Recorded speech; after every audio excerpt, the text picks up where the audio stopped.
안녕하세요. 김호준입니다. 정부의 탈원전 정책 결정은 공론화위원회를 거칩니다. 2만 명에게 3차례 전화 설문을 하고 시민 참여단도 두어 2박 3일간의 학습, 토론을 거친 후 역시 찬반 설문을 하게 됩니다. 정부 정책을 놓고 이런 전례 없는 실험을 하는 이유는 국가 에너지 정책이 근본적으로 바뀔 수 있기 때문이죠. 이 과정에서 많은 논점이 등장하겠죠. 특히 비용 문제가 가장 먼저 많이 다뤄질 겁니다. 원전의 전기 생산 단가와 재생에너지의 생산 단가가 비교되고 재생에너지의 단가가 몇 년 이내에 얼마나 저렴해질 것인가를 두고 갑론을박이 있을 겁니다. 노무현 정부 시절 전시작전권 환수 문제를 놓고 찬반 양론이 격렬하게 붙은 적이 있습니다. 당시 반대론자의 주장 골자가 그랬습니다. 전시작전권을 우리가 행사하려면 군 전력을 강화해야 해서 로켓 구매에 얼마, 전투기에 얼마, 구축함에 얼마, 잠수함에 얼마가 든다. 그러니까 미군에게 전시작전권을 주는 것이 더 싸게 먹힌다. 이후 보수정권은 전시작전권 전환을 연기하면서 같은 논리를 세웠습니다. 전환을 연기하는 것이 국방비 절감에 도움이 된다. 어떤 나라가 돈을 아낀다고 자기 나라 군대의 지휘권을 다른 나라에 넘기나요? 돈이 싸게 먹힌다고 자국민들에게 목숨을 걸고 전장에 나가라 명령하는 권한을 다른 나라에 주자는 발상을 아무렇지도 않게 하는 사고방식. 원전에 관한 제대로 된 논의의 출발은 바로 이 천박하고 부끄러운 사고방식부터 넘어서야 가능합니다.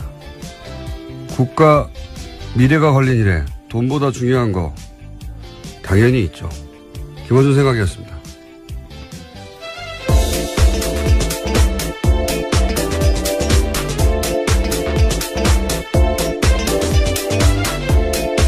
시사인의 김은지입니다. 목소리가 월요일 목소리가 아닌데요? 어떤 의미신가요? 목소리가 맑아요. 아, 맑다니 감사합니다. 네. 그래도 크게 맑지는 않습니다. 네, 동의합니다. 자, 시사인의 네? 김은지 했나요? 네, 했습니다. 제가 맑지가 않습니다. 정신이. 자, 첫 번째 뉴스는요?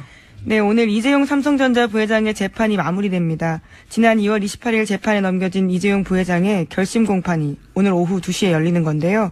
먼저 특검이 구형을 통해 형량을 제시하게 됩니다. 이어서 변호인단이 최종 변론을 하고 이재용 부회장 등 피고인들이 최후 진술을 합니다. 최근 대법원 규칙 개정이 바뀌어서요. 주요 사건 1심, 2심 선고 생중계 가능해졌는데요. 이달 말로 예정된 이 부회장의 선고가 중계될지 여부도 관심을 갖고 있습니다. 한 5개월 걸렸네요. 5개월 걸렸고, 예. 결심 공판이라는 게 이제 재판이 완전히 끝나는 게 아니라, 공방은 끝이 나는 거죠, 이제. 네, 이제 선고만 남은 상태입니다. 네. 그래서 이제 여기서는 구형을 하는 거죠. 예. 네, 검찰이 봤을 때 얼마 정도, 그러니까 지금은 예. 특검이죠. 특검이 형량을 제시하게 되는 겁니다. 검찰의 주장을 먼저 하고, 예. 그리고 나서 통상 한 2주 정도 있다가 재판부가 선고를 하겠죠. 예, 검찰이 뭐 10년을 요구했는데, 판사가 생각하기에는 5년이다. 뭐 이런 식의. 그러니까 오늘 아마 2시 이후에 나오는 형량은 그걸 보고 이제 뭐 5년이든 몇 년이 구형이 되면 5년을 사는구나 생각하실 수 있는데 그건 아니다. 예, 검찰의 주장, 그러니까 특검 쪽의 주장인 거죠. 네. 판단이라고 볼 수 있습니다. 그래서 이제 구형과 선고가 다른데 뭐 여전히 헷갈리는 경우가 많습니다. 오늘은 이제 구형만, 검찰의 주장만 있는 날입니다. 이 부분은 저희가 잠시 후에 주진희 기자 연결해서, 예, 주진희 기자가 삼성 사실 전문이었거든요. 오랫동안. 전문도 많아요. 예. 삼성 전문 기자로 10년 이상 살았기 때문에 잠시 후 연결해서 미니 한번 해보겠습니다. 자, 관련한 뉴스들이 좀 있습니까? 네, 지난주 금요일 이재용 부회장 재판에서 특검팀이 박근혜 전 대통령 조서 일부를 공개했습니다. 검사가 2015년 7월 25일 두 번째 독대에서 이재용 부회장에게 승마협회 운영을 잘못하고 있다고 질책했냐고 박근혜 전 대통령에게 물었자 박 전 대통령 대답은 이렇습니다. 어이가 없다. 내가 어떻게 질책을 하냐라고 답했다라는 건데요. 질책하지 않았다라는 진술을 한 겁니다. 뿐만 아니라 박근혜 전 대통령은 제가 제의해서 삼성이 승마협회를 맡았는데 고맙게 생각해야 하지 않겠냐라고 되묻기도 했다라는 건데요. 이 진술은 이재용 부회장이 지난주에 재판에서 박근혜 전 대통령이 크게 질책해서 매우 당황했고 이후 승마 지원을 챙겼다라는 취지의 내용과는 상반되는 내용입니다. 박근혜 전 대통령은 이제 본인이 압박을 가해서 대가를 얻어낸 게 아니고 그냥 스포츠 진흥을 위해서 자연스러운 정책적 판단 이런 걸 했다는 말이고 이제 삼성 쪽에서는 대통령의 압박 때문에 돈을 줬기 때문에 뇌물이 아니다. 예. 이런 이야기를 하는 거죠. 상반된 주장이 있고 이 결론은 대략 2주 후에 납니다. 2주. 예. 네, 구속 만기가 27일이어서요. 네. 그 전에 날 것으로 보입니다. 뭐 대략 한 24, 5일 되지 않을까 싶은데 2주 후에나 결론이 납니다. 1심 결론이죠 물론. 자, 다음 뉴스는요. 네, 국가정보원 적폐청산 TF 관련된 소식도 계속 전해드리고 있습니다. 이와 관련해서 또 뉴스가 나왔는데요. 2009년에서 2012년 당시 국정원이 민간인으로 구성된 사이버 외곽팀 구성했다라는 건 전해드린 바가 있습니다. 그런데 별도로 그 밖에요. 온라인 여론조작팀을 운영한 사실이 파악돼서 조사 중이라는 겁니다. 그러니까 이미 드러난 사이버 외곽팀 30개는 국정원 전체 여론조작 조직의 일부에 불과하다라는 겁니다. 제가 그렇지 않습니까? 네. 다가 아닐 것이다. 네, 적폐청산 TF 들어가시는 것도 방법이실 것 같습니다. 여기에 지난번에 이제 윤 목사 실제 밝혀져서 구속이 된 윤 목사 같은 경우는 종교단체 일부도 여기에 참여한 것으로 알고 있고 또 나름 지명도 있는 소위 농객이라고 불리던 보수 농객이라고 불리던 사람들 또는 뭐 보수 인사들 그러니까 이제 일반인들 직업을 가진 일반인들이 아르바이트로 잠시 한 수준의 3,500여 명 정도라고 1차로 밝힌 인원 이외에 별도의 조직이 있을 것이다. 네, 그렇게 조사하고 있다라는 겁니다. 파악하고요.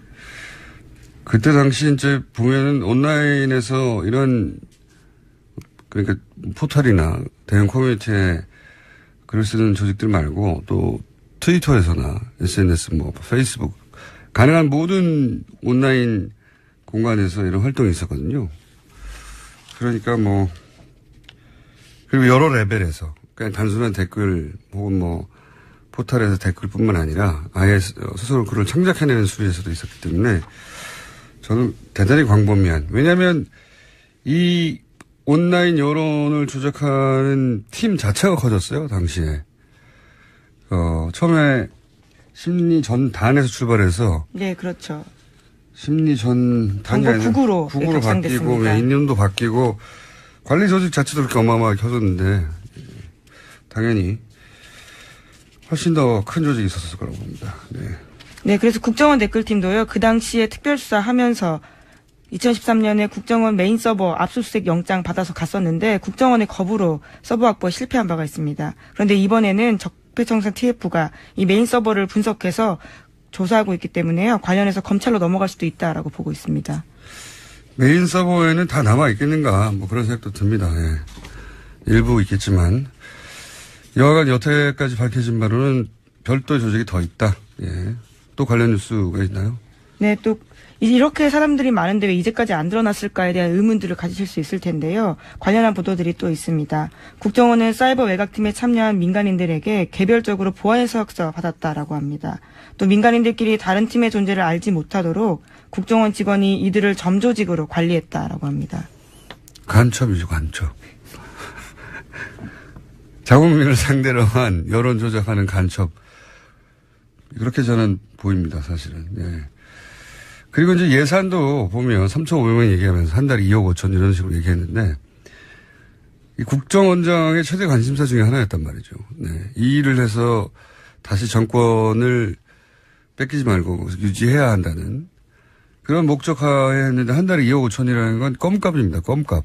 정말 국정원의 방대한 조직 어마어마한 예산에 비하자면 국정원 최대 관심사에 이 정도밖에 돈을 안 썼다는 건 뭐 도저히 저는 3,500명의 전부가 아닐 거라고 생각이 들고. 그리고 이제 보안 서약서를 받아가지고 소위 제가 했어요라고 손들고 나온 사람이 없었다는 거죠, 과거에. 네, 처벌받거나 혹은 뭐 문제 제기를 할 수 없도록 만들었다라고 하는 것으로 보이는데요. 근데 이제 실제 이렇게 일한 사람들이 나와서 내가 누구로부터 어떤 식으로 지시를 받았고 어떤 활동을 하였다 말단에서 그런 사람을 사실 찾아야 되는데 좋은 방법이 있어요. 예. 이 포상금을 거는 겁니다. 누구에 대한? 나와서 내가 보안사역서를 쓰고 그런 아르바이트를 했다는 사람한테 면책을 주고 포상금도 1억 이상 줘요. 예. 1억 이상. 아주 크게 걸어서 수많은 사람들이 자진해서 나올 거라고 봅니다. 이게 이제 그 민간에서 왜 댓글 가지고 크게 소송이 걸린 적 있지 않습니까? 네, 지금도 하고 있죠. 예, 모강사가 라이벌. 네, 사교육 시장에서는 꽤 큰 이슈입니다. 네, 라이벌 업체에서 대규모 댓글 단을 돌렸는데 잡을 수가 없잖아요. 이게 국정원이 꼭 해서 잡을 수가 없는 게 아니라 아이디를 추적하고 하는 게 되게 굉장히 어렵단 말이죠. PC방에서 하고 그러면. 그래서 억대 포상금을 걸었더니 나타났어요. 그래서 가지고 있는 모든 정보를 그런 일이 있거든요. 네. 여기서는 여기 역시 가능하다고 봅니다. 참조해 주십시오. TF팀. 자, 또 있습니까? 다른 뉴스가? 네, 이명박 전 대통령 쪽 반응에 대한 뉴스도 있는데요. 공식 반응을 내놓진 않았지만 측근들이 정치보복이라면서 반발하고 있다라는 겁니다. 이명박 전 대통령 쪽 한 인사는 대응할 가치조차 없다. 국정원이 그렇게 할 일이 없냐라는 불쾌감을 감추지 못했다라고 하고요. 댓글팀이 없었다는 겁니까? 대응할 가치가 없었다라고 하는 것 봐서는요. 거기에 대한 대답은 하지 않은 것으로 보입니다. 국정원 그렇게 할 일이 없냐. 국정원 그렇게 할 일이 없냐는 얘기가 댓글팀이 없었다는 반응처럼 보여지는데. 네, 뿐만 아니라 예. 친이계 인사들도 정치와 절연하겠다라는 국정원이 여론몰이 공작에 나섰다라면서 반발하고 있습니다. 그러면서 끊임없이 과거 정부의 일을 들춰내는 것이야말로 적폐의 악순환이다. 이렇게 목소리를 높이고 있다고 합니다. 네. 목소리를 높이시죠. 네. 떨고 있겠죠. 자, 이런 반응은 나올 수 있는데 반응이 설득력을 갖기는 어려울 것 같습니다. 자, 다음 뉴스는요? 네, 어제 유엔 안전보장이사의 긴급회의가 열렸습니다.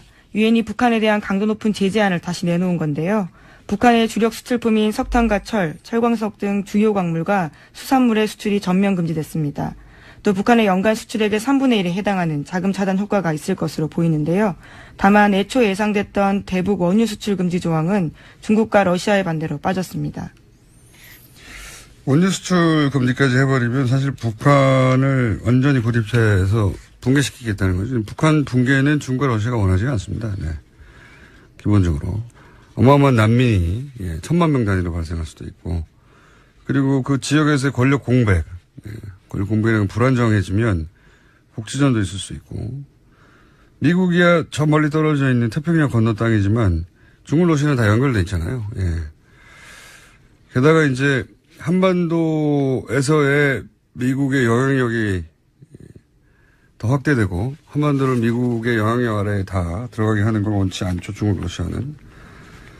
그래서 뭐 북한에 대해서 원유 수출까지 금지하는 건 앞으로도 없을 것 같습니다. 네. 자, 여기까지 하고요. 또 민의가 있기 때문에 한두 개 정도만 할게요. 네. 네, 국민의당 당대표 출마 선언한 당권주자 3명이요. 어제 잇따라 기자회견 열었습니다. 안철수 전 대표의 출마 정당성 여부를 놓고 설전을 벌인 건데요. 먼저 안철수 전 대표는 이렇게 말했습니다. 심장이 정지돼 쓰러진 환자는 전기 충격을 줘야 살아난다. 당이 들썩들썩하고 있는데 다시 살아나는 계기가 될 것이다. 라고 이야기했습니다. 또 독배를 마시는 심정으로 출마했다면서 자신은 당과 운명을 같이 하겠다라고도 밝혔는데요. 이에 대해서 천정배 전 대표와 정동영 의원이 비판했습니다. 천정배 전 대표 같은 경우에는요. 누울 자리를 구분하지 못하는 몰상식한 몰염치한 출마다라고 비판을 했습니다. 뿐만 아니라 대선에서 패배한 후보가 다시 들어간다는 것은 구태 중의 구태다라는 이야기도 했습니다. 정동영 의원 같은 경우에는 지난 1년 6개월간 사당하의 그늘에서 지지율 성적표가 5%가 되었다면서 이런 지도력으로 1, 2년 더 당을 이끈다고 하는 것은 소멸로 간다. 이렇게 비판했습니다. 당대표 자리를 놓고 이제 다투는 분들이니까, 이놈 이런 반응들이 격하게 오가는 거죠. 예. 전기 충격을 줘야 살아난다. 본인이 전기인 거죠. 뭐 지금의 비유로 보면 그렇습니다. 예. 본인이 전기 장어 정도 되는. 네, 환자는 지금 국민의 당을 뜻하는 거고요. 예. 전기맨 선언이네요. 예. 안철수 전 대표 정치인이 다 됐어요. 예. 원래 이제 제가 오랫동안 만나본 정치인들이 다른 직업군과 가장 큰 결정적인 차이점이 뭐냐면 어떤 불리한 상황도 자기 합리화를 한다는 거거든요. 예. 그게 안 되면 정치를 못 해요. 사실은. 굉장히 특별한 정신세계를 가진 분인데 태양이 자기 중심으로 도는 거거든요. 안철수 대표의 출마는 국민의당 태양은 나를 중심으로 둔다는 선언이죠. 예. 전기맨으로서. 여기까지 하고, 왜냐하면 저희가 또 이상돈 의원을 연결할 거기 때문에. 자, 미니로 준비한 주진우 기자, 아까 얘기한 삼성 관련해서 연결해 보시죠. 삼성 이재용 부회장 5개월간 재판이 오늘 2시에 결심 공판을 끝으로 이제 마무리가 되는 거죠. 삼성과 특검, 네, 오랫동안 취해온 주진우 기자 연결해서 이재용 부회장의 뇌물공여 재판 요약해서 좀 짚어보겠습니다. 주진우 기자. 안녕하십니까. 네. 어색한 주진우 기자 연결됐습니다. 자. 네. 구속만기가 8월 27일이고, 통상 2주 후에 선고가 나오니까 대략 24, 25 선고가 되겠죠? 네. 제가 이제 물어보고 싶은 건 오랜 시간 삼성을 취재해왔는데, 삼성 취재원도 꽤 있는 걸 알아요. 이번 재판 네. 관련해서 삼성이 크게 중간에 당황하거나 한 적이 있습니까? 그런 순간들? 문영표 전 장관이 실형을 받았을 때 놀랐고요. 네. 그리고 청와대에서 캐비넷에서 문건이 나왔을 때 놀랐습니다. 근데 가장 크게 놀란 것은 정유라가 법정에 나와서 이재용 부회장에 반하는 진술을 했을 때였습니다. 그때 삼성 측과 그리고 최순실 측에서 불출석 사유서를 내고 그리고 막으려고 사람을 동원하기도 했었거든요. 그런데 정유라가 등장했을 때 삼성은 패닉이었습니다. 지난번 인터뷰 때 이제 정유라 얘기 나와서 하는 얘기인데 마지막 질문 중에 하나가 돈 문제하고 관련이 있냐고 했을 때 돈 문제와 관련이 있다고 해도 크게 이상할 것이 없다 이렇게 얘기를 했었는데 혹시 이후에 정유라가 왜 그때 나왔냐 혹은 뭐 돈 문제와 관련이 있느냐 없느냐 밝혀진 게 추가적으로 있습니까? 지금 최순실과 정유라가 연락을 끊고 있어요. 그리고 다른 관계도 이어지지 않고 있습니다. 그래서 지금 최순실, 정유라 그리고 장시호까지 모두 마유회를 가고 있다고 봐도 되는데요. 각자의 이익에 따라서 움직입니다. 그러니까 경제적 이유가 가장 클 거라고 봐도 뭐 무방한데요. 지금 돈 문제나 그런 문제가 지금 상태에서는 별 문제가 없이 그냥 수면 아래로 가라앉았는데 언제든 다시 떠오를 겁니다. 그 문제로. 특검 가서 정유라 씨가 돈 문제가 있다 이런 걸 밝힌 건 없습니까? 비슷한 얘기를 하긴 했으나 그게 뭐 핵심 쟁점은 아니었습니다. 특검에 가서 돈 문제가 뭔가 있긴 있다는 말을 하긴 했다. 예. 네. 가족 간에. 그리고 이 뇌물죄, 특히 재벌이 연루된 뇌물죄 경우는 결정적 증거가 과거에도 안 나왔기 때문에 결국 포괄적 뇌물 수수라고 하는 법리가 나왔어요. 예. 이 재판 기간 중에 이재용 부회장의 불리한 진술 증거가 추가 나오는데 한번 정리를 해보자면 문영표 실형 나온 게 있고요. 네. 그리고 김종 전 차관의 진술도 있었죠. 대표적 진술이 뭐가 있었죠? 김종 차관이 이런 진술을 했습니다. 제가 2015년 7월 8월에 박상진, 그러니까 삼성 사장입니다. 박상진이 정유라 지원을 위해 독일로 출국할 무렵 박상진하고 통화했는데 박상진이 박근혜 대통령이 갑자기 이재용에게 정유라가 올림픽 나갈 수 있도록 지원해달라고 요청했다고 말해서 깜짝 놀랐던 기억이 있다. 결정적인 진술로 작용하고 있습니다. 정유라 이름이 직접 나와서 깜짝 놀랐다. 뭐 이런 얘기 했었죠. 그렇죠. 예, 정유라를 도와달라고 했어요. 예. 그리고 정유라가 특검에 와서 진술한 내용 중에 혹은 뭐 법정에서 진술한 내용 중에 특별히 불리한 내용은 뭐가 있었습니까? 삼성에? 이재용 부회장 측은 최순실 씨가 독일에서 말들을 사고 교환하고 이런 거에 대해서 전혀 삼성은 몰랐다고 얘기했는데 정유라 씨가 법정에 나와서 삼성이 말 세탁 관련해서 그 과정을 몰랐을 리가 없다. 다 알고 있었다 이렇게 얘기했습니다. 그래서 굉장히 난처해졌습니다. 청와대 문건 나온 것 중에 혹시 법정에 제출됐거나 한 것 중에 이 언론이 제대로 보도되지 않았는데 불리한 내용은 또 뭐가 있었습니까? 캐비넷에서 나온 문서 이름이 아예 삼성 경영권 승계 지원이라는 자필 메모였고요. 그래서 청와대가 얼마나 도와주고 있는지 정확하게 써 있습니다. 그거 말고는 지금 보도되지 않은 것 중에 장충기 미래전략실 차장의 문자 메시지가 있습니다. 문자 메시지요?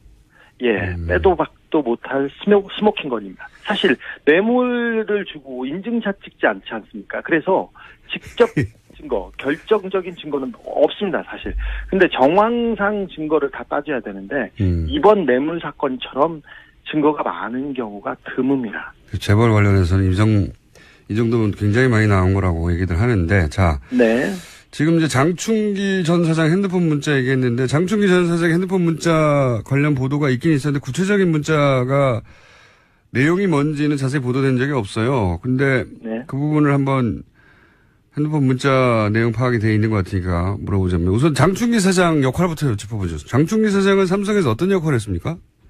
장충기 사장은 미래전략실의 사장급 임원이었는데, 정보와 대관, 그러니까, 정부 부서를 관리하는 그런 업무를 했습니다. 민관 할 때 대관. 그렇습니다. 네. 정보와 정부를 담당했었다. 예. 네. 자, 그러면 이 장충기 사장 핸드폰에서 아마 특검 수사 과정에서 밝혀진 것 같은데, 장충기 사장 핸드폰에서 나온 문자들이 어떤 게 있습니까? 좀 구체적으로 짚어보자면? 이재용 부회장과 박근혜 대통령의 독대 관련된 내용이 있는데, 청와대 내부자가 이렇게 문자를 보냅니다. 청와대 내부자 누굽니까? 지금 지금 그 내부자는 밝혀지지 않았는데, 비서실 혹은 민정실의 최고위급 인사로 생각됩니다. 이렇게 문자를 보냅니다. 장 선배님, 불쑥 죄송합니다. 오늘 11시 BH 회동 관련해 참고하세요. 그렇게 해서 문자를 쭉 보냅니다. 그리고 다른 분이 아무래도 지금 VIP가 가장 중요한 게 노동개혁이니까 그에 대한 협조를 밝히면 좋아할 것 같습니다. 이렇게 얘기를 하고 대통령 휴가에 대해서 얘기합니다. 사실 2015년 7월 25일에 그 대통령한테 보고된 삼성 말씀 자료가 있는데 그 내용에 이 문자가 다 포함되어 있습니다. 그러니까 이 코치대로 얘기했다고 할 수도 있죠. 그리고 지금 얘기한 거는 청와대 내부의 고위 관계자가 삼성의 장충기 사장한테 대통령 독대를 할 때 요런 점들을 참고해라. 네. 라고 문자를 미리 보내서 코치를 했다는 거죠. 네. 그렇죠. 청와대가. 정확하게 그대로 그래서 그 독대 때 그 내용이 다뤄졌습니다. 그러니까 이 얘기를 할 수 있는 사람들이 몇 명 없는데 민정수석실 고위층 아니면 경제수석실 고위층 아니면 비서실장 이 정도인데 누가 보냈는지는 밝혀지지 않았습니다. 그리고 청와대 내에서 간 문자고 이것은. 예. 네. 그리고 국정원 기조실장. 사실 기조실장은 국정원의 내부 살림을 하고 인사를 총괄하는 2인자라고 볼 수 있는 그런 사람인데 이분이 계속해서 장충기 그러니까 삼성의 정보 보고를 해왔습니다. 어떤 문자를 했습니까? 엘리엇이라는 그 회사가 나와서 삼성의 합병에 걸림돌이 됐을 때 이렇게 보냅니다. 이현수입니다. 엘리엇은 1977년에 어디에서 시작됐고 자산이 어느 정도 됩니다. 그래서 한국은행 홍콩에서 관리하고 있는 내부 상황은 철저하게 통제돼 있는데 제가 더 알아보고 자세한 것은 나중에 보고하겠습니다. 이런 문자를 보냅니다. 또 이런 문자도 보냅니다. 복 많이 받으셨습니까? 지난해에는 사장님의 회사의 지원으로 우리나라가 안정되었지 않았나 생각합니다. 감사드립니다. 또한 자료는 아주 유용하게 활용되고 있습니다. 이 또한 감사합니다. 올해도 변함없이 이렇게 하면서 이현수 배상 이렇게 올립니다. 그러니까 정보 보고를 받고 있고 국정으로부터 국정기조실장이 삼성 사장 민정실 사장에게 정보 보고를 했다는 거죠. 네. 정보 보고를 했고 또 정보를 받아서 그 국정원에서 활용하고 있다는 게 보입니다. 그리고 대법관에 가겠다는 한 후보자가 장 차장한테 이런 문자를 보내기도 합니다. 하창우 대한변협회장이 거품을 불고 저를 비토하여 2시간 경론을 벌이다가 저와 진보 측 변호사를 패키지로 낙마시키는 걸로 봉합된다고 합니다. 그러면서 자기 상황을 계속해서 보고하는데 대법관이 되려는 사람이 삼성의 눈치를 보고 있는 게 적나라하게 나옵니다. 그러니까 대법관 되려는 사람이 미전실 사장한테 자신의 네, 인사와 관련해가지고 여러 가지 청탁 문자를 보냈다? 네, 그렇습니다. 검찰. 예. 그리고, 예. 예상치 못하는 거네. 예. 사실 삼성이 검찰 고위직과 법관 고위직 인사를 한다고 알려져 있습니다. 그런데 그런 모습이, 그런 상황이 적나라하게 나옵니다. 하나만 더 보겠습니다. 임채진 전 검찰총장 기억하시죠? 예, 예. 예, 이분이 이렇게 문자를 보냅니다. 임채진이네. 그동안 건강하게 잘 지내셨는가? 이번 토요일 미팅 계획대로 예정됐지? 그러면서 자기 사위 날더러 꼭 좀 갈 수 있도록 자네에게 부탁해달라고 하네 그려. 그러면서 인사청탁을 합니다. 뭐라고요? 어디를 갈 수 있게 꼭 부탁한다고요? 인도에 예. 인도의 한 자리를 원합니다. 해외 근무를 원할 때 원래 원하는데 자기 사회에 인사청탁을 하는데 사위가 어디서 근무했는데요? 삼성에서 근무합니다. 아하. 삼성에서 근무합니다. 그리고 인사청탁을 하거나 청탁을 하는 게 이런 검찰 관에 있는 사람뿐만 아니라 매경도 이렇게 청탁을 하고 보고도 하는데 매경이요? 언론사요? 예. 네, 언론사 간부, 매경의 간부가 이렇게 문자를 보냅니다. 존경하시는 실 차장님, 어제 감사했습니다. 면세점 관련해서는 땡땡땡과 상의해서 보고 매경이 어떻게 해야 삼성의 면세점 사업을 도와줄 수 있을지를 구체적으로 알려주셨으면 좋겠다고 합니다. 김땡땡 올림. 매경의 고위 간부입니다. 매경의 고위 간부가 삼성에게 네. 삼성을 위해서 어떻게 기사를 써야 할지를 알려달라고 네. 삼성 미전실 사장한테 문자 보냈다는 거죠? 네, 그렇습니다. 최근에 대단하네요. 삼성 관련 재판에서 경제신문들 있지 않습니까? 머니투데이를 필두로 경제신문들이 다 나서서 재판이 불안하다. 이거 증거도 없다. 그러면서 계속해서 보도를 하고 여론 조성을 합니다. 예. 그걸 가지고 계속해서 법원을 압박하고 있는데 이게 다 이런 네트워크 때문에 그렇습니다. 그렇다고 추정됩니다. 예. 네네. 청와대에서 장충기 사장한테 민정수석실, 비서실장 모든 인사를 관여하는데 내부에서 그 인사 정보를 계속해서 보고하고 있었습니다. 삼성이 이 정도입니다. 그러면 삼성에서 이제 최순실의 존재를 몰랐다고 이제 주장하고 있지 않습니까? 그 네. 영향력을 처음에 몰랐다가 나중에 알았다. 하는데 이 정도 영향력, 정보력이면 이 주장은 말이 안 되지 않나요? 몰랐다고 하는 건 말이 안 되죠. 사실 한화 김승현 회장의 아들이 특검에 나왔었죠. 그때 폭행 사건으로 구속되어 있었어요. 근데 김승현 회장의 아들은 승마 선수였고 정유라와 함께 금메달을 따기도 했죠. 아시안 게임에서. 그 사람이 아들이 특검에 불려와가지고 초밥이 먹고 싶다고 해서 초밥을 하는 게 사줬습니다. 그러니까 그걸 먹고 최순실이 실세라는 것은 당시에 말똥 치우는 파키스탄 노동자들도 다 한다 이런 얘기도 했어요. 그러니까 말 타는 사람은 삼성을 몰랐을 수도 없죠. 그랬는데 미전실이 우리나라 정보를 파악해서 주물럭주물럭합니다. 청와대 정보나 국정원 정보보다 삼성 정보가 더 정확하다는 얘기가 세간에 있지 않습니까? 그래서 이런 얘기가 나오는 건데 미전실 사장의 영향력이 이 정도입니다. 그래서 우리 사회를 이렇게 주무르고 있습니다. 그래서 다 알고 있었어요.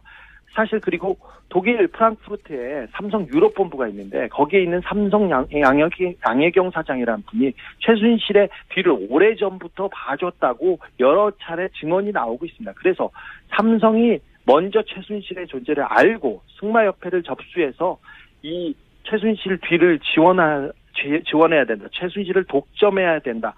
하면서 먼저 움직였다고 보는 게 지금 상황에서는 훨씬 더 자연스럽다고 봅니다.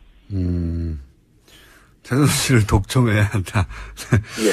혹시 이 특검은 이제 이런 문자나 지금 뭐 공개한 문자 몇 개 있지만 공개하지 않은 문자나 또는 여러 가지 정보가 더 많이 있을 텐데 특검이 수사를 하고 나서 이 삼성과 이재용 부회장에 대해서 뭐라고 표현합니까? 지금 뭐 최순실을 독점한다고 이야기하길래 내가 묻는 건데 네네. 특검을 법적인 걸 묻는 게 아니라 수사를 하면서 받은 인상 뭐 이런 게 있을 거 아닙니까?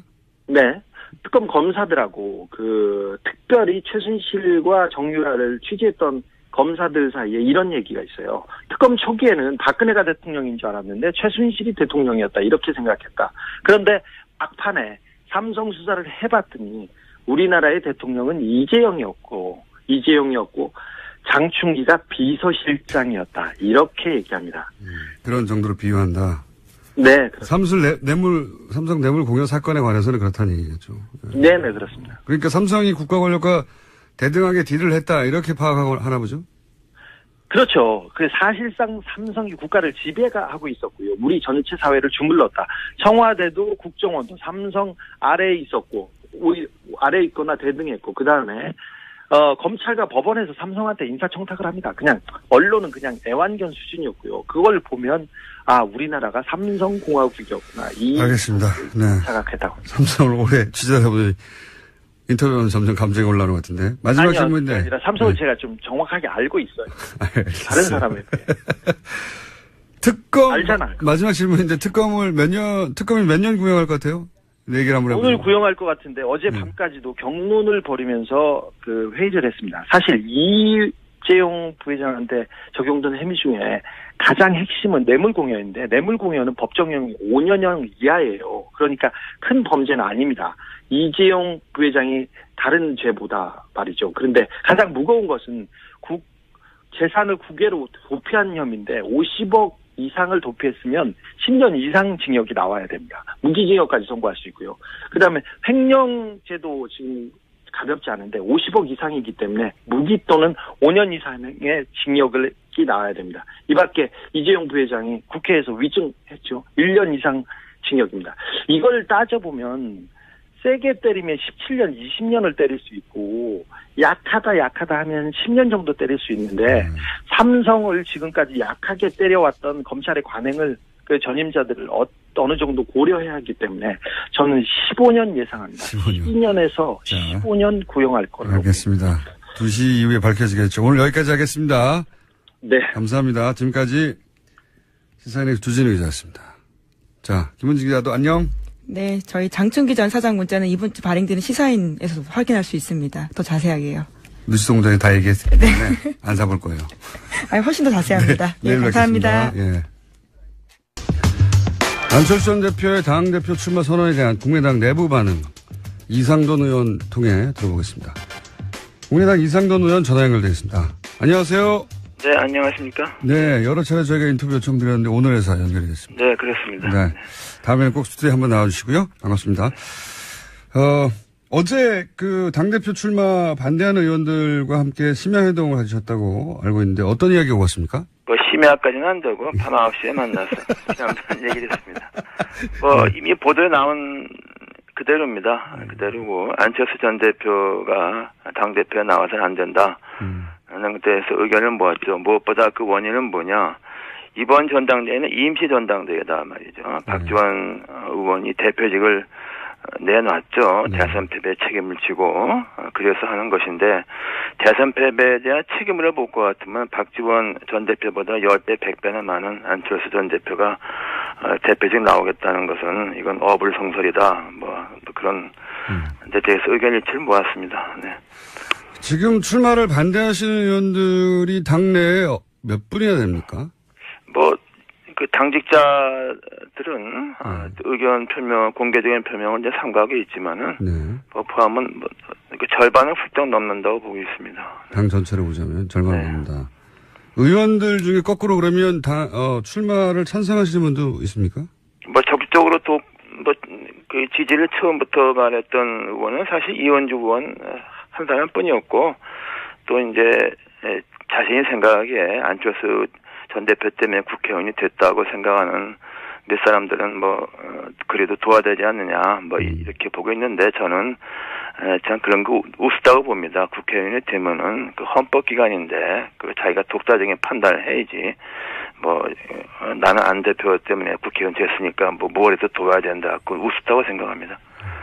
이게 이제 80년대 외국 사례이긴 한데, 선거 낙선의 충격이 가족 중 일원이 사망했을 때 충격이 범간다 이런 연구가 있거든요. 그러니까 낙선 충격이 대단하다는 건데 저는 이제 이 전체 최근의 상황 중에 가장 이상한 대목이 안철수 전 대표는 그런 충격이 거의 없는 것처럼 보이거든요. 의원님이 보시기에 어떻습니까? 네, 충격이 거의 없죠. 거의 없는 게 아주 없죠. 대선 끝나고 나서 하루 이틀 후에 자기가 다음에 대통령 선거 나오면 50% 넘는 득표를 된다고 그러지 않았습니까? 네, 그런 말 했죠. 네, 그 정상적이 아니라는 걸 보여주는 거죠. 이런 말, 노사모 같은 조직이 없어 패배했다거나 결선 투표제가 도입됐더라면 이번에 본인 1위 했을 수도 있다 이런 발언도 했어요. 그러니까 본인 대선 패배의 원인을 본인이 아니라 다른 데서 찾는 걸 보니까 대선의 패배를 있는 그대로 받아들이지 못하고 있는 걸까요? 그게 이제 어떤 언론이 쓴 대로 인지 부조화다 이렇게 얘기를 하는데 좀 상식에 벗어난 거죠.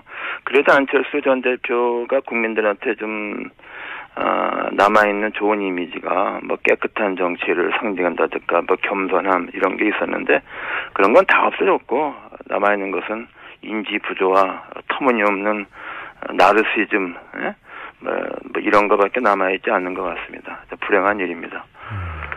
안철수 전 대표가 이제 출마 명분으로 내세운 것 중에 하나가 109명의 원외위원장들의 강력한 요구가 있었다. 근데 이제 여기도 잡음이 좀 있어요. 본인은 당대표 출마 지지 선언을 해서 서명한 게 아니다. 이런 위원장들도 있는데 이 사태 파악이 됐나요? 전후 사정이?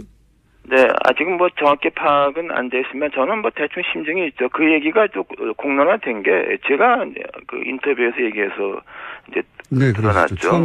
네, 저는 지난번 총선이나 이런 거간에 좀 지방의 그 원외위원장 사정을 굉장히 많이 아는 사람이죠.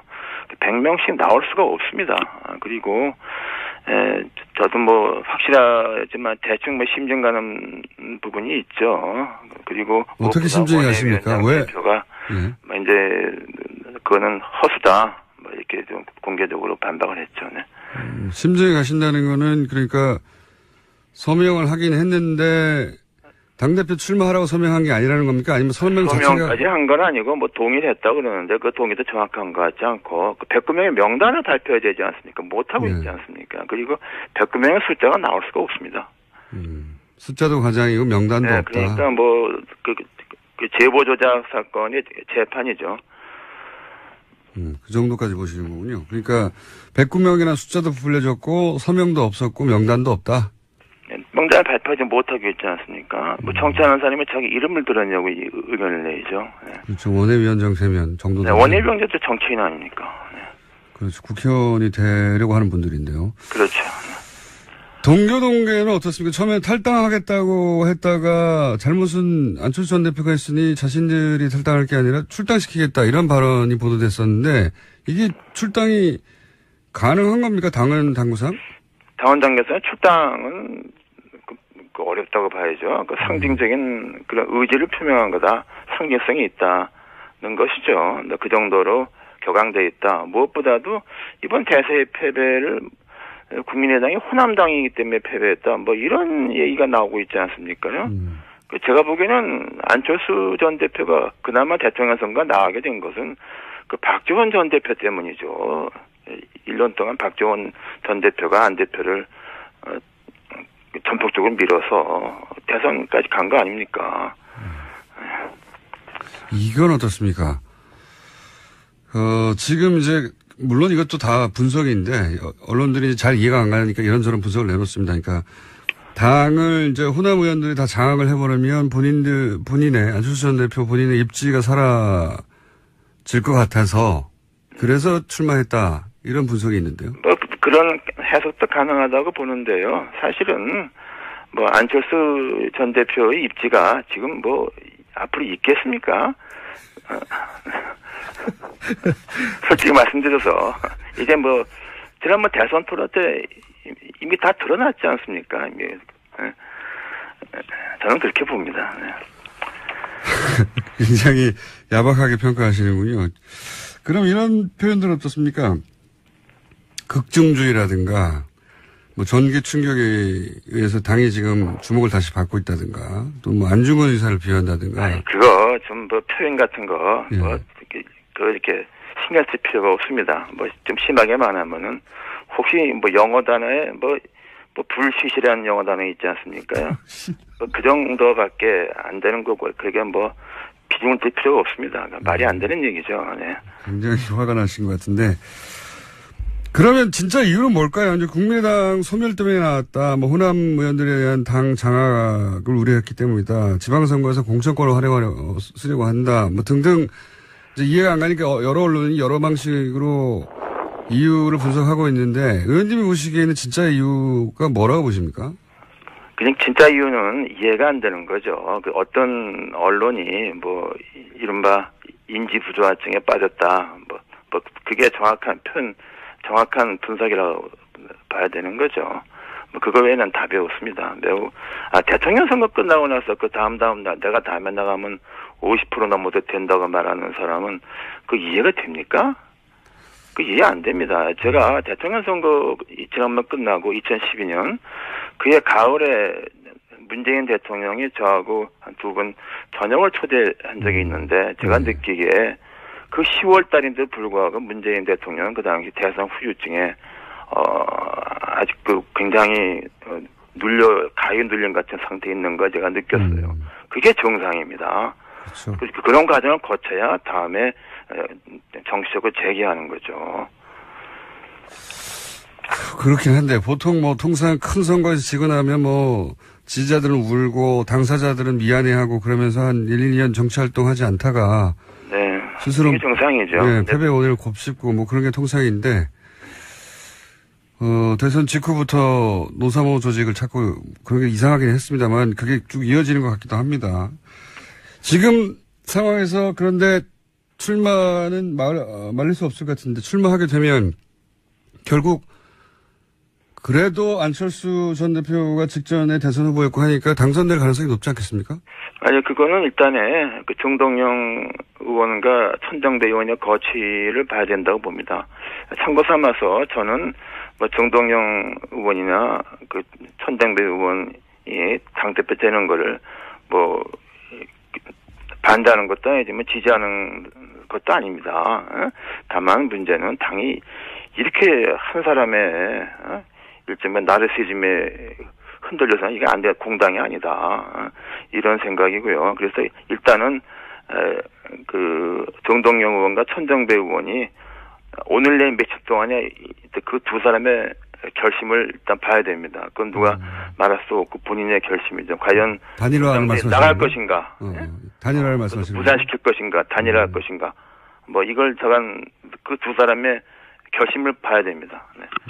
그 말씀은 그러면 두 분 중에 한 사람으로 단일화되면 안철수 전 대표하고 대결 구도가 섰을 때 그 단일화된 혹은 뭐 남은 한 사람을 지지 선언할 수도 있다 이런 말씀이시네요? 아니 저는 뭐 지지 선언 저 개인은 뭐 지지 선언을 떠나서 전 기본적으로 당이 이렇게 해서는 안 된다. 헌법기관이 국회의원 헌법기관인데 40명이 있는 그 집단이 이런 게 도대체 이게 상식에 어긋나는 일이죠.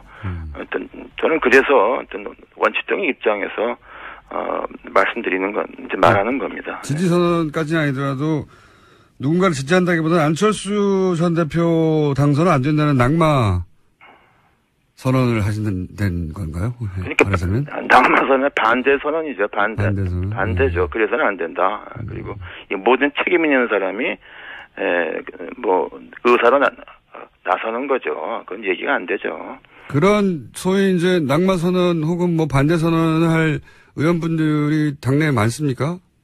아니 그런 게 지금 말씀드렸잖아요. 거기 인식을 같이 하고 있는 분이 절반 이상이 된다. 절반 이상입니다. 다만 이제 지금 주요 당들을 맡고 있기 때문에 공개적인 말은 삼가고 있는 것이죠. 네. 의원님이 직접 출마하시는 건 어떻습니까? 글쎄 글쎄요, 저는 뭐 그건 생각해 본 적이 없습니다. 그 뭐 도와주시겠어요? 그건 무슨 그런 좀 제가 엉뚱한 말씀을 저한테 하시네요. 의원님 출마하시면 굉장히 신선할 것 같은데. 네. 글쎄요, 뭐 되게 신선할 것 같지 않은데요. 저도 뭐 오늘 여기까지 하고요. 저희가 다음에 스튜디오 직접 모시겠습니다. 오늘 말씀 감사합니다. 네, 감사합니다. 네. 지금까지 국민의당 이상돈 의원이었습니다. 구형을 하는 거죠? 예. 네, 검찰이 봤을 때 얼마 정도, 그러니까 지금은 예. 특검이죠. 특검이 형량을 제시하게 되는 겁니다. 검찰의 주장을 먼저 하고, 예. 그리고 나서 통상 한 2주 정도 있다가 재판부가 선고를 하겠죠. 예. 검찰이 뭐 10년을 요구했는데, 판사가 생각하기에는 5년이다. 뭐 이런 식의. 그러니까 오늘 아마 2시 이후에 나오는 형량은 그걸 보고 이제 뭐 5년이든 몇 년이 구형이 되면 5년을 사는구나 생각하실 수 있는데 그건 아니다. 예, 검찰의 주장, 그러니까 특검 쪽의 주장인 거죠. 네. 판단이라고 볼 수 있습니다. 그래서 이제 구형과 선고가 다른데 뭐 여전히 헷갈리는 경우가 많습니다. 오늘은 이제 구형만, 검찰의 주장만 있는 날입니다. 이 부분은 저희가 잠시 후에 주진희 기자 연결해서, 예, 주진희 기자가 삼성 사실 전문이었거든요. 오랫동안. 전문도 많아요. 예. 삼성 전문 기자로 10년 이상 살았기 때문에 잠시 후 연결해서 미니 한번 해보겠습니다. 자, 관련한 뉴스들이 좀 있습니까? 네, 지난주 금요일 이재용 부회장 재판에서 특검팀이 박근혜 전 대통령 조서 일부를 공개했습니다. 검사가 2015년 7월 25일 두 번째 독대에서 이재용 부회장에게 승마협회 운영을 잘못하고 있다고 질책했냐고 박근혜 전 대통령에게 물었자 박 전 대통령 대답은 이렇습니다. 어이가 없다. 내가 어떻게 질책을 하냐라고 답했다라는 건데요. 질책하지 않았다라는 진술을 한 겁니다. 뿐만 아니라 박근혜 전 대통령은 제가 제의해서 삼성이 승마협회를 맡았는데 고맙게 생각해야 하지 않겠냐라고 되묻기도 했다라는 건데요. 이 진술은 이재용 부회장이 지난주에 재판에서 박근혜 전 대통령이 크게 질책해서 매우 당황했고 이후 승마 지원을 챙겼다라는 취지의 내용과는 상관되는 내용입니다. 박근혜 전 대통령은 이제 본인이 압박을 가해서 대가를 얻어낸 게 아니고 스포츠 진흥을 위해서 자연스러운 정책적 판단 이런 걸 했다는 말이고 이제 삼성 쪽에서는 대통령의 압박 때문에 돈을 줬기 때문에 뇌물이 아니다. 예. 이런 이야기를 하는 거죠. 상반된 주장이 있고 이 결론은 대략 2주 후에 납니다. 2주. 예. 네, 구속 만기가 27일이어서요. 네. 그 전에 날 것으로 보입니다. 뭐 대략 한 24, 5일 되지 않을까 싶은데 2주 후에나 결론이 납니다. 1심 결론이죠, 물론. 자, 다음 뉴스는요. 네, 국가정보원 적폐청산 TF 관련된 소식도 계속 전해드리고 있습니다. 이와 관련해서 또 뉴스가 나왔는데요. 2009년에서 2012년 당시 국정원이 민간인으로 구성된 사이버 외곽팀 구성했다라는 건 전해드린 바가 있습니다. 그런데 별도로 그 밖에요. 온라인 여론조작팀을 운영한 사실이 파악돼서 조사 중이라는 겁니다. 그러니까 이미 드러난 사이버 외곽팀 30개는 국정원 전체 여론조작 조직의 일부에 불과하다라는 겁니다. 제가 그렇지 않습니까? 네. 다가 아닐 것이다. 네, 적폐청산 TF 들어가시는 것도 방법이실 것 같습니다. 여기에 지난번에 이제 윤 목사 실제 밝혀져서 구속이 된 윤 목사 같은 경우는 종교단체 일부도 여기에 참여한 것으로 알고 있고 또 민의가 있기 때문에 한두 개 정도만 할게요. 네. 네, 국민의당 당대표 출마 선언한 당권주자 3명이요. 어제 잇따라 기자회견 열었습니다. 안철수 전 대표의 출마 정당성 여부를 놓고 설전을 벌인 건데요. 먼저 안철수 전 대표는 이렇게 말했습니다. 심장이 정지돼 쓰러진 환자는 전기 충격을 줘야 살아난다. 당이 들썩들썩하고 있는데 다시 살아나는 계기가 될 것이다. 라고 이야기했습니다. 또 독배를 마시는 심정으로 출마했다면서 자신은 당과 운명을 같이 하겠다라고도 밝혔는데요. 이에 대해서 천정배 전 대표와 정동영 의원이 비판했습니다. 천정배 전 대표 같은 경우에는요. 누울 자리를 구분하지 못하는 몰상식한 몰염치한 출마다라고 비판을 했습니다. 뿐만 아니라 대선에서 패배한 후보가 다시 들어간다는 것은 구태 중의 구태다라는 이야기도 했습니다. 정동영 의원 같은 경우에는 지난 1년 6개월간 사당하의 그늘에서 지지율 성적표가 5%가 되었다면서 이런 지도력으로 1, 2년 더 당을 이끈다고 하는 것은 소멸로 간다. 이렇게 비판했습니다. 당대표 자리를 놓고 이제 다투는 분들이니까, 예, 이놈 이런 반응들이 격하게 오가는 거죠. 예. 전기 충격을 줘야 살아난다. 본인이 전기인 거죠. 뭐 지금의 비유로 보면 그렇습니다. 예. 본인이 전기 장어 정도 되는. 네, 환자는 지금 국민의 당을 뜻하는 거고요. 예.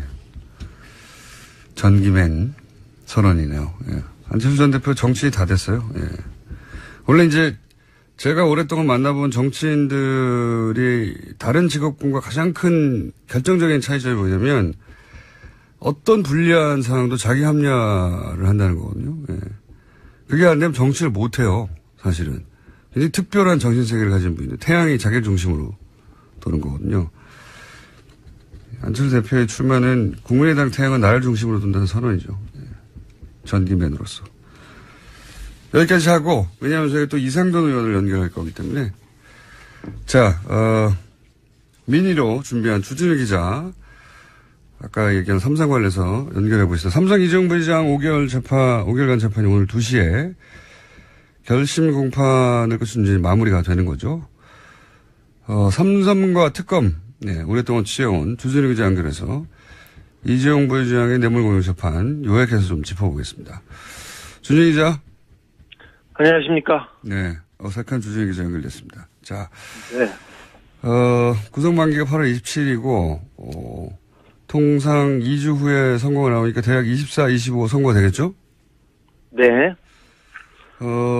제가 이제 물어보고 싶은 건 오랜 시간 삼성을 취재해왔는데, 삼성 취재원도 꽤 있는 걸 알아요. 이번 재판 관련해서 삼성이 크게 중간에 당황하거나 한 적이 있습니까? 그런 순간들? 문영표 전 장관이 그 실형을 받았을 때 놀랐고요. 그리고 청와대에서 캐비넷에서 문건이 나왔을 때 놀랐습니다. 근데 가장 크게 놀란 것은 정유라가 법정에 나와서 이재용 부회장에 반하는 진술을 했을 때였습니다. 그때 삼성 측과 그리고 최순실 측에서 불출석 사유서를 내고 그리고 막으려고 사람을 동원하기도 했었거든요. 그런데 안녕하세요, 김어준입니다. 정부의 탈원전 정책 결정은 공론화위원회를 거칩니다. 2만 명에게 3차례 전화 설문을 하고 시민 참여단도 두어 2박 3일간의 학습, 토론을 거친 후 역시 찬반 설문을 하게 됩니다. 정부 정책을 놓고 이런 전례 없는 실험을 하는 이유는 국가 에너지 정책이 근본적으로 바뀔 수 있기 때문이죠. 이 과정에서 많은 논점이 등장하겠죠. 특히 비용 문제가 가장 먼저 많이 다뤄질 겁니다. 원전의 전기 생산 단가와 재생에너지의 생산 단가가 비교되고 재생에너지의 단가가 몇 년 이내에 얼마나 저렴해질 것인가를 두고 갑론을박이 있을 겁니다. 노무현 정부 시절 전시작전권 환수 문제를 놓고 찬반 양론이 격렬하게 붙은 적이 있습니다. 당시 반대론자의 주장 골자가 그랬습니다. 전시작전권을 우리가 행사하려면 군 전력을 강화해야 해서 로켓 구매에 얼마, 전투기에 얼마, 구축함에 얼마, 잠수함에 얼마가 든다. 그러니까 미군에게 전시작전권을 주는 것이 더 싸게 먹힌다. 이후 보수정권은 전시작전권 전환을 연기하면서 같은 논리를 세웠습니다. 전환을 연기하는 것이 국방비 절감에 도움이 된다. 어떤 나라가 돈을 아낀다고 자기 나라 군대의 지휘권을 다른 나라에 넘기나요?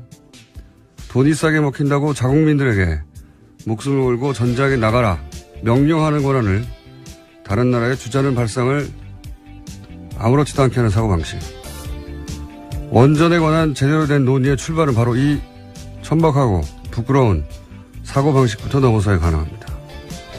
국가 미래가 걸린 일에 돈보다 중요한 거 당연히 있죠. 김어준 생각이었습니다.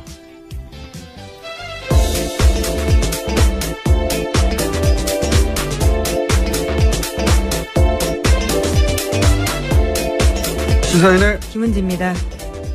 목소리가 월요일 목소리가 아닌데요? 어떤 의미신가요? 목소리가 맑아요. 아, 맑다니 감사합니다. 네. 그래도 크게 맑지는 않습니다. 네, 동의합니다. 자, 시사인의 김은지 기자 했나요? 네, 했습니다. 제가 맑지가 않습니다. 정신이. 자, 첫 번째 뉴스는요? 네, 오늘 이재용 삼성전자 부회장의 재판이 마무리됩니다. 지난 2월 28일 재판에 넘겨진 이재용 부회장의 결심 공판이 오늘 오후 2시에 열리는 건데요. 먼저 특검이 구형을 통해 형량을 제시하게 됩니다. 이어서 변호인단이 최종 변론을 하고 이재용 부회장 등 피고인들이 최후 진술을 합니다. 최근 대법원 규칙 개정이 바뀌어서요. 주요 사건 1심, 2심 선고 생중계 가능해졌는데요. 이달 말로 예정된 이 부회장의 선고가 중계될지 여부도 관심을 갖고 있습니다. 한 5개월 걸렸네요. 5개월 걸렸고, 예.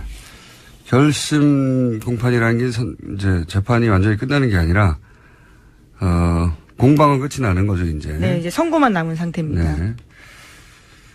그래서 이제 여기서는 포상금을 거는 겁니다.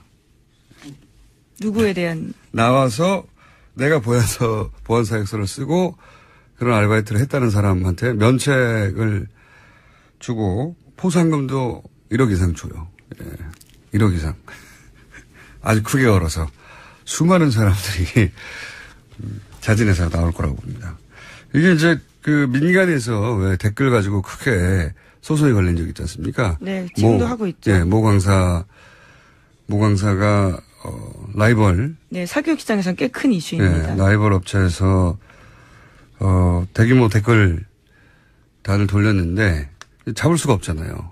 이게 국정원이 꼭 해서 잡을 수가 없는 게 아니라 아이디를 추적하고 하는 게 되게 굉장히 어렵단 말이죠. PC방에서 하고 그러면. 그래서 억대 포상금을 걸었더니 나타났어요. 그래서 가지고 있는 모든 정보를 그런 일이 있거든요. 네. 여기서는 여기 역시 가능하다고 봅니다. 참조해 주십시오. TF팀. 자, 또 있습니까? 다른 뉴스가? 네, 이명박 전 대통령 쪽 반응에 대한 뉴스도 있는데요. 공식 반응을 내놓진 않았지만 측근들이 정치보복이라면서 반발하고 있다라는 겁니다. 이명박 전 대통령 쪽 한 인사는 대응할 가치조차 없다. 국정원이 그렇게 할 일이 없냐라는 불쾌감을 감추지 못했다라고 하고요. 댓글팀이 없었다는 겁니까? 대응할 가치가 없었다라고 하는 것 봐서는요. 거기에 대한 대답은 하지 않은 것으로 보입니다. 국정원 그렇게 할 일이 없냐. 국정원 그렇게 할 일이 없냐는 얘기가 댓글팀이 없었다는 반응처럼 보여지는데. 네, 뿐만 아니라 예. 친이계 인사들도 정치와 절연하겠다라는 국정원이 여론몰이 공작에 나섰다라면서 반발하고 있습니다. 그러면서 끊임없이 과거 정부의 일을 들춰내는 것이야말로 적폐의 악순환이다. 이렇게 목소리를 높이고 있다고 합니다. 네. 목소리를 높이시죠. 네. 떨고 있겠죠. 자, 이런 반응은 나올 수 있는데 반응이 설득력을 갖기는 어려울 것 같습니다. 자, 다음 뉴스는요? 네, 어제 유엔 안전보장이사의 긴급회의가 열렸습니다. 유엔이 북한에 대한 강도 높은 제재안을 다시 내놓은 건데요. 북한의 주력 수출품인 석탄과 철, 철광석 등 주요 광물과 수산물의 수출이 전면 금지됐습니다. 또 북한의 연간 수출액의 3분의 1에 해당하는 자금 차단 효과가 있을 것으로 보이는데요. 다만 애초 예상됐던 대북 원유 수출 금지 조항은 중국과 러시아의 반대로 빠졌습니다. 원유 수출 금지까지 해버리면 사실 북한을 완전히 고립해서 붕괴시키겠다는 거죠. 북한 붕괴는 중국과 러시아가 원하지 않습니다. 네. 기본적으로. 어마어마한 난민이 1,000만 명 단위로 발생할 수도 있고 그리고 그 지역에서의 권력 공백 권력 공백이 불안정해지면 복지전도 있을 수 있고 미국이야 저 멀리 떨어져 있는 태평양 건너 땅이지만 중국 러시아는 다 연결돼 있잖아요. 예. 게다가 이제 한반도에서의 미국의 영향력이 더 확대되고 한반도를 미국의 영향력 아래에 다 들어가게 하는 걸 원치 않죠. 중국 러시아는. 그래서 뭐 북한에 대해서 원유 수출까지 금지하는 건 앞으로도 없을 것 같습니다. 네.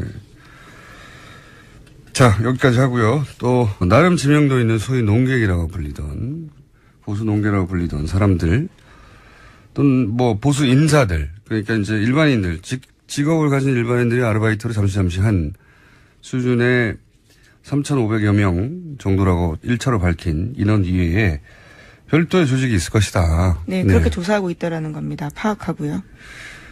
그때 당시 이제 보면은 온라인에서 이런 그러니까 포털이나 대형 커뮤니티에 글을 쓰는 조직들 말고 또 트위터에서나 SNS 뭐 페이스북 가능한 모든 온라인 공간에서 이런 활동이 있었거든요. 그러니까 뭐 그리고 여러 레벨에서 그냥 단순한 댓글 혹은 뭐 포털에서 댓글뿐만 아니라 아예 스스로 글을 창작해내는 수리에서도 있었기 때문에 저는 대단히 광범위한. 왜냐하면 이 온라인 여론을 조작하는 팀 자체가 커졌어요. 당시에. 처음에 심리 전단에서 출발해서. 네, 그렇죠. 심리 전단이 아니라 국으로 바뀌고 이름도 바뀌고 관리 조직 자체도 그렇게 어마어마하게 커졌는데 당연히 훨씬 더 큰 조직이 있었을 거라고 봅니다. 네. 네, 그래서 국정원 댓글팀도요. 그 당시에 특별수사하면서 2013년에 국정원 메인 서버 압수수색 영장 받아서 갔었는데 국정원의 거부로 서버 확보에 실패한 바가 있습니다. 그런데 이번에는 적폐청산 TF가 이 메인 서버를 분석해서 조사하고 있기 때문에요. 관련해서 검찰로 넘어갈 수도 있다라고 보고 있습니다. 메인 서버에는 다 남아있겠는가 뭐 그런 생각도 듭니다. 예. 일부 있겠지만 여하간 여태까지 밝혀진 바로는 별도의 조직이 더 있다. 예. 또 관련 뉴스가 있나요?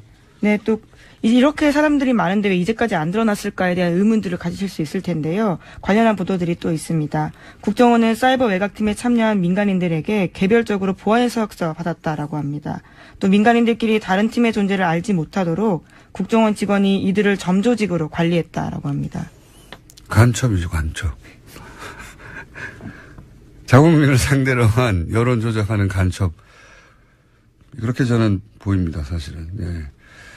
그리고 이제 예산도 보면 3,500만 얘기하면서 한 달에 2억 5천 이런 식으로 얘기했는데 이 국정원장의 최대 관심사 중에 하나였단 말이죠. 네. 이 일을 해서 다시 정권을 뺏기지 말고 유지해야 한다는 그런 목적하에 했는데 한 달에 2억 5천이라는 건 껌값입니다. 껌값.